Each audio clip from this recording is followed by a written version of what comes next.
Hello, everyone, and welcome to another episode of my podcast, Soul Talk and Psychic Advice.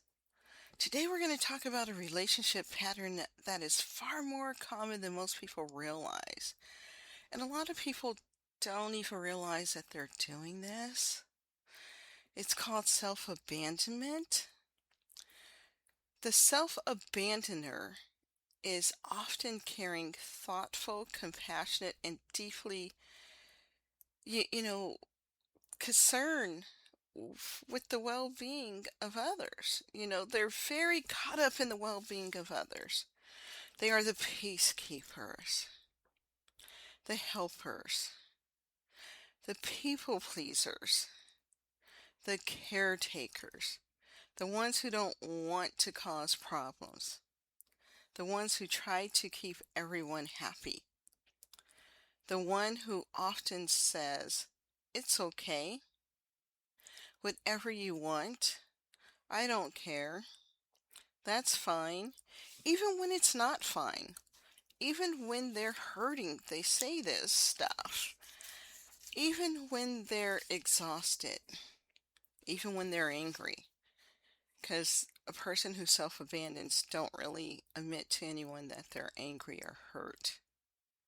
It's not what they want to do. Even when they desperately need something different, they still say it's okay, it's fine.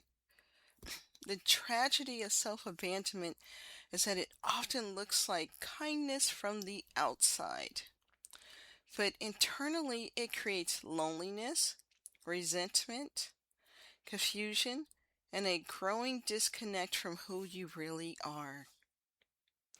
Many people who struggle with self-abandonment don't know what they want, not because they don't have desires, but because they spent so much time focused on everyone else's needs that they've lost touch with their own. Today's episode is about understanding why self-abandonment happens. I think the majority of us have done this.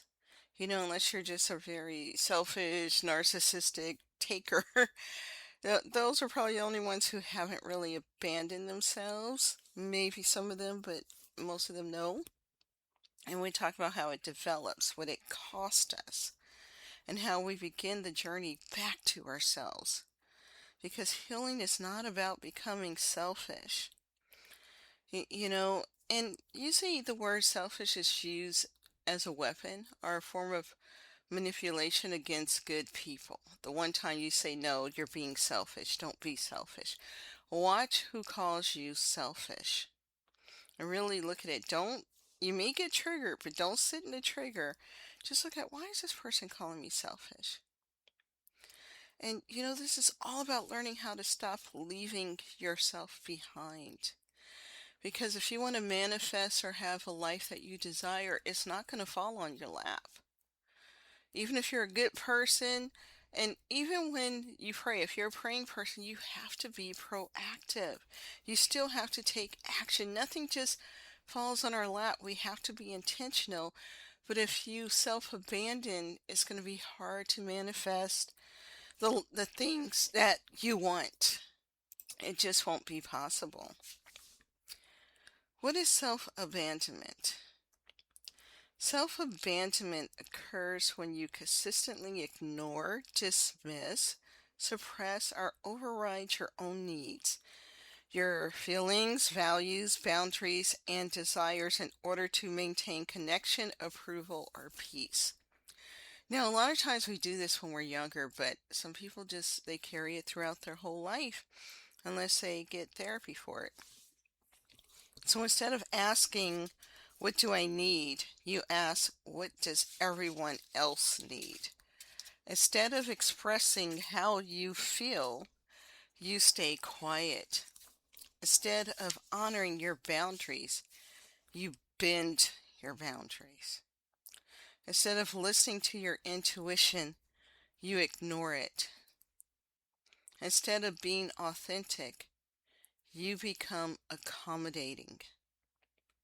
Over time, this creates an internal split.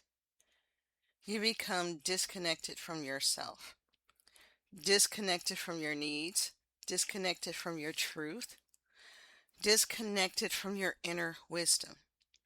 And because it happens gradually, many people don't even realize it's occurring. Sometimes you don't realize it. You just think, oh, I'm being nice and being a good person. This obsession with being a good person really hurts people. What is a good person? Where do we define that? How do we not define it? Do you have to be nice all the time? Do you have to say yes to people all the time?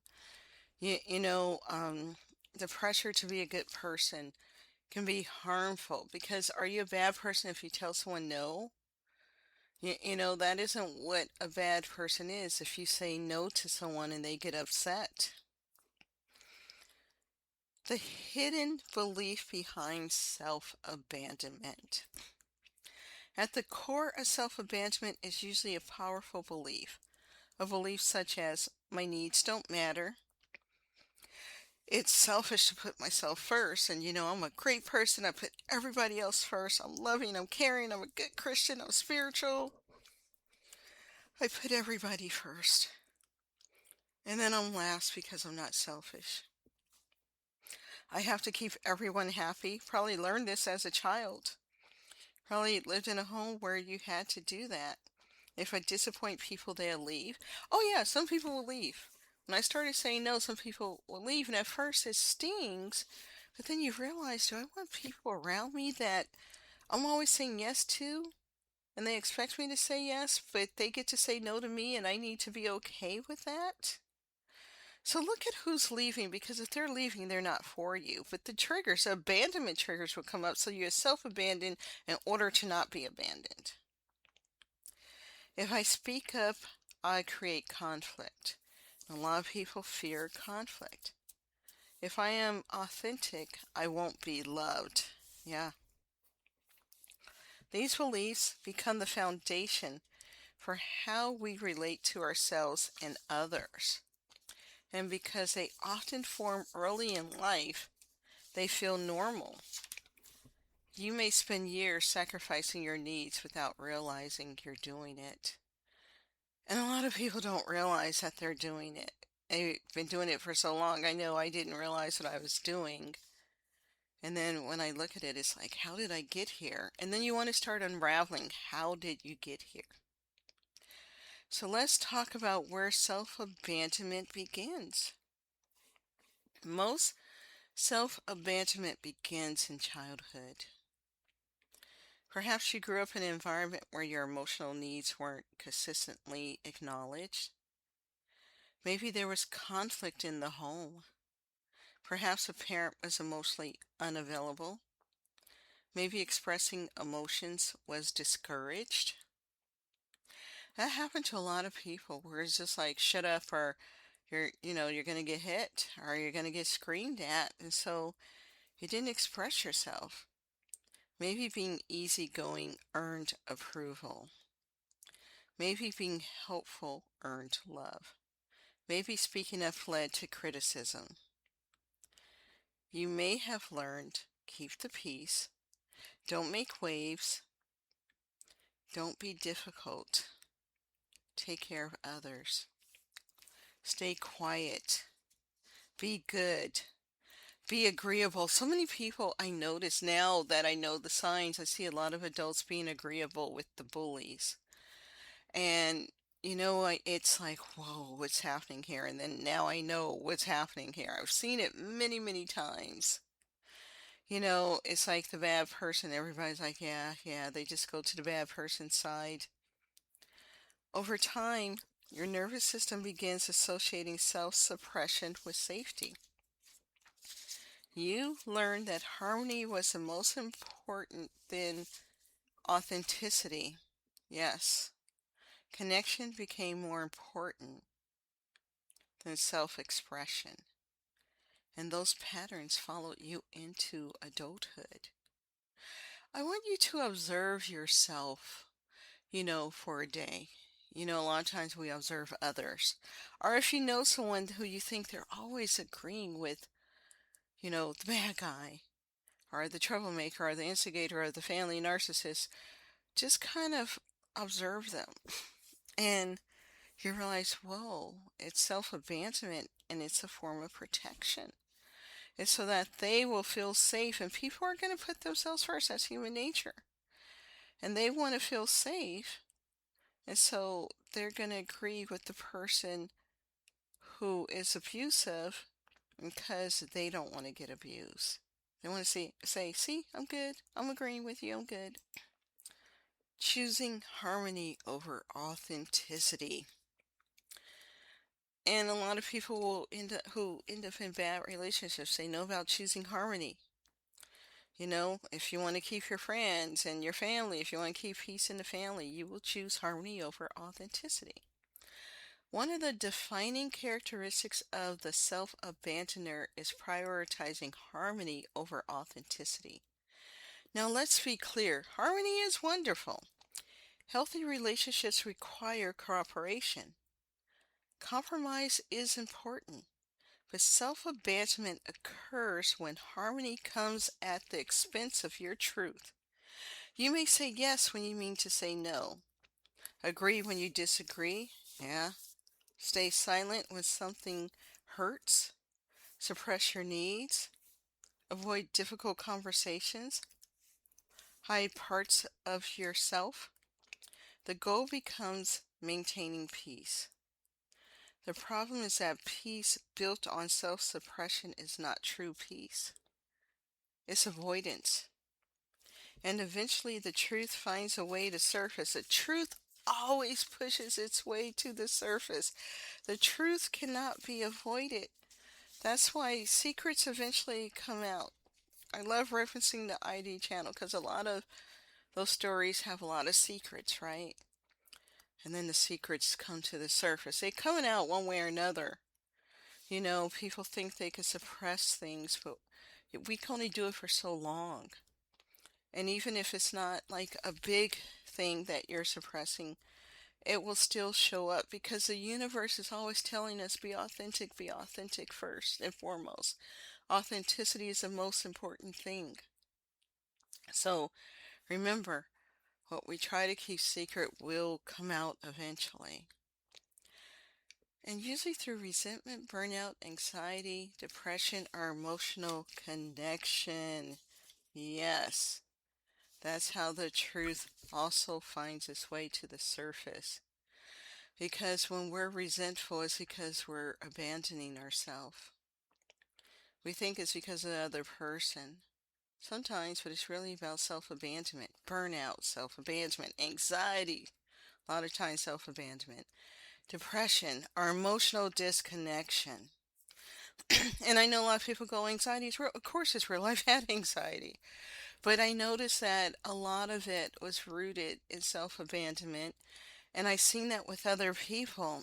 I'm like, how come the good people are the ones getting anxiety? And haven't you noticed that a lot of people who were selfish or narcissistic or whatever, they're not getting anxiety? That's the same way. And although it's a true medical condition, but they will tell you that you have to find ways to manage anxiety. Some people may need medication for a while, but really, if you're having anxiety, make sure you're putting yourself first and you're not around people who can feed that anxiety. How self-abandonment shows up in relationships, because it will. Self-abandonment often becomes most visible in relationships. You may prioritize your partner's needs, avoid expressing concerns, ignore red flags, stay longer than you should. A lot of people do that. They stay longer than they should because they don't want to be alone.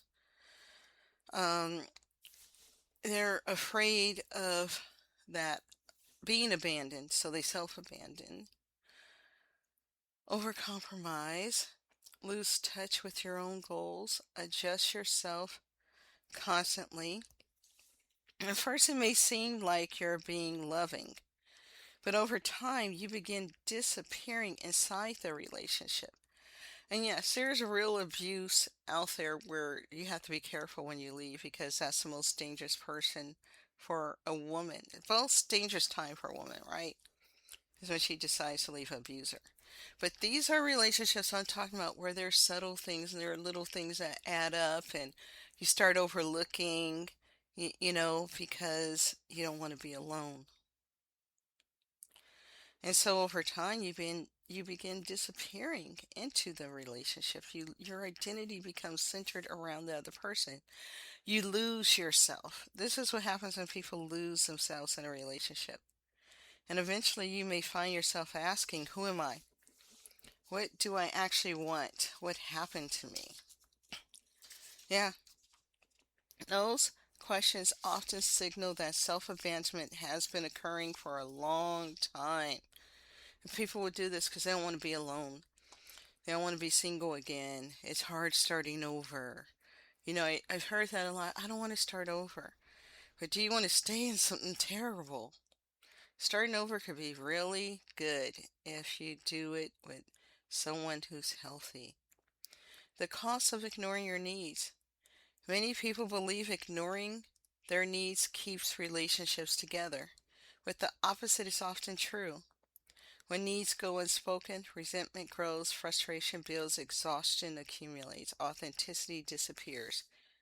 You begin feeling unseen, not because others refuse to see you, but because you stop showing yourself.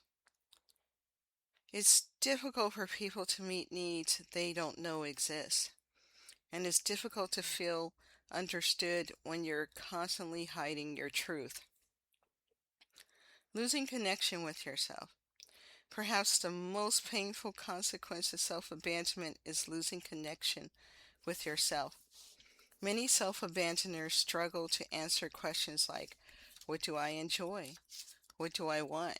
What do I need? What do I feel? What matters to me? They have spent so much time focused outward that they've forgotten how to look inward. Their intuition becomes quieter. Their preferences become unclear. Their inner voice becomes difficult to hear. Healing often begins with rebuilding that relationship, the relationship with yourself. Self-abandonment in the nervous system. As a somatic practitioner, I want to emphasize self-abandonment is often the nervous system adaptation. Your body learned, stay agreeable, stay safe, avoid conflict, don't upset anyone, keep the connection. This is often connected to the fawn response. The nervous system attempts to maintain safety through accommodation and self-suppression. The challenge is that your body may continue using this strategy long after it's necessary. You may automatically ignore your needs without even realizing it.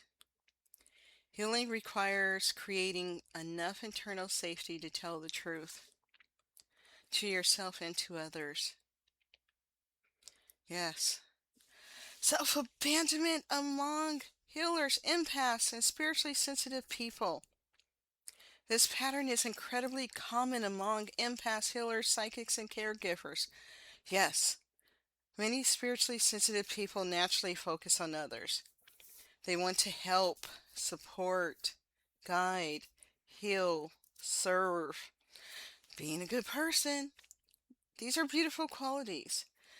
But when service becomes self-neglect, problems emerge. You may become disconnected from your own needs. You may prioritize everyone else's healing. You may feel guilty focusing on yourself. You may believe self-care is selfish. It's not. In fact, your ability to serve others improves when you're connected to yourself. You cannot guide others home if you've abandoned yourself. You cannot guide others home. Home is back to themselves if you're abandoning yourself. But a lot of healers do this. They take care of everybody else, but they're not doing their own work. Signs you may be self-abandoning. You may self-abandon, and you may be self-abandoning if you struggle to identify your needs. You say yes when you want to say no. You fear disappointing others. People are going to be disappointing you. Let them. You avoid conflict. You feel resentful. I remember feeling a lot of resentment, and it was me doing it to me, not those other people. You suppress emotions. You feel disconnected from yourself. You constantly prioritize others. You feel guilty resting. You rarely ask for support. Oh no. If several of these resonate, you're not alone. Many people spend years operating this way. Yes, and holding in resentment and making them sick, and eventually, I think the Clinic talked about this. Some of the autoimmune diseases is from resentment. Healing the self-abandoner pattern. The beautiful news, the beautiful news is that healing is possible. Start asking yourself daily, what am I feeling? What do I need? What would support me today? These questions rebuild self-connection. Number two, practice honoring small preferences. Choose the restaurant, express an opinion, state a preference. Small acts of expression creates powerful shifts.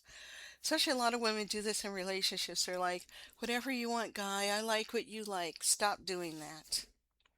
Three, learn that disappointment is not danger.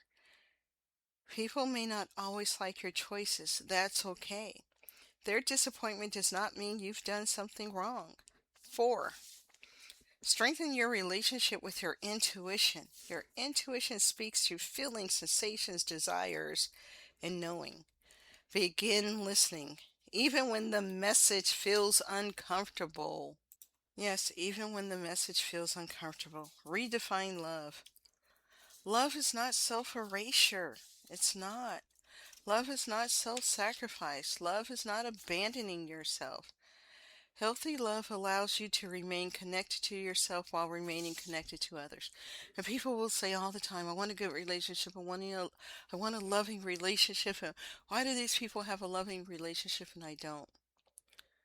But we have to do the work to get the loving relationship because we attract at the level of our healing. Whether we want to know that or not, or admit that or not, you can only attract at the level of your healing. So the more you heal, the better relationship you will attract. It's true. That's why we do our work. We do it for ourselves. And that allows us to attract better, to manifest better, to not self abandon. So I'm going to close this out. If you recognize yourself in today's episode, I want you to know something important. You are not selfish for having needs. You're not selfish for having boundaries. You're not selfish for having preferences. You're not selfish for wanting to be seen. You're not selfish for telling the truth about your experience. Your needs matter, your voice matters, your feelings matter, your desires matter, and perhaps most importantly, you matter. Healing self-abandonment is not about becoming less caring. It's about bringing the same compassion you've given everyone back to yourself. Because the relationship you have with yourself sets the foundation for every other relationship in your life, and it does.